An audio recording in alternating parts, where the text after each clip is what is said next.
நான் சொல்லல உதயநிதியே தன்னை சொல்லிக்கிறார். I am a proud கிறிஸ்டியன்னு. அந்த ஒரு ப்ரௌடு கிறிஸ்டியனை கூட்டிக்கிட்டு வந்து அந்த மாநாட்டில் என்ன சொன்னீங்க? இது ஆன்மீக மாநாடு அல்ல அப்படின்னா நீங்கள் பணம் எடுத்தது திருட்டு பசங்களா? எதுக்கடா கோவில் பணத்தை எடுத்தீங்கன்னு கேட்குறேன் நான்.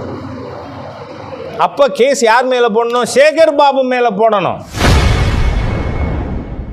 கோவில் பணத்தை திருடி முருக பக்தர்கள் மாநாடு நடத்திய அமைச்சர் சேகர் பாபு மீது கேஸ் போடுவேன் என பாஜக மூத்த தலைவர் ஹெச் ராஜா ஆவேசமாக எச்சரித்துள்ளார்.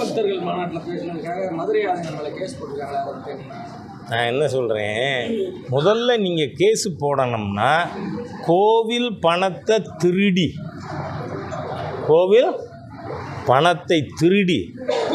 முத்தமிழ் கடவுள் முருகன் மாநாடுன்னு சொல்லி அதுக்காக தானே திருடினது கோவில் பணத்தை.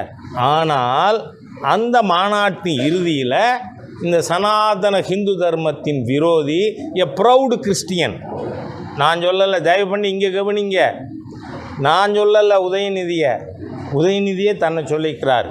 I am a proud கிறிஸ்டியன்னு. அந்த ஒரு ப்ரௌடு கிறிஸ்டியனை கூட்டிக்கிட்டு வந்து அந்த மாநாட்டில் என்ன சொன்னீங்க? இது ஆன்மீக மாநாடு அல்ல அப்படின்னா நீங்கள் பணம் எடுத்தது திருட்டு பசங்களா? எதுக்கடா கோவில் பணத்தை எடுத்தீங்கன்னு கேட்குறேன் நான். அப்போ கேஸ் யார் மேலே போடணும்? சேகர் பாபு மேலே போடணும். முத்தமிழ் கடவுள் முருகன் மாநாடுன்னு சொல்லிட்டு அது ஆன்மீக மாநாடு இல்லைன்னு பேசின ஹிந்து விரோத தீய சக்தி எ ப்ரௌடு கிறிஸ்டியன் உதயநிதியை கைது பண்ணணும், கேஸ் போடணும். அதை விட்டு முருக பக்தர்கள் மாநாட்டில் பேசினதுக்கு போடுவீங்களா? இந்த அரசாங்கம் சொல்கிறேன்னா 26 மே மாதம் 31 இவங்க இருக்க மாட்டாங்கிறது மட்டும் இல்லை.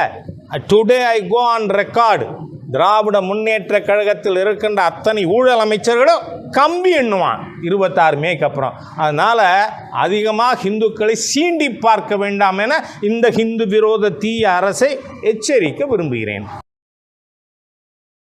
செய்திகளை உள்ளது உள்ளபடி தெரிந்து கொள்ள ரெஃப்ளெக்ட் நியூஸை சப்ஸ்கிரைப் பண்ணுங்க.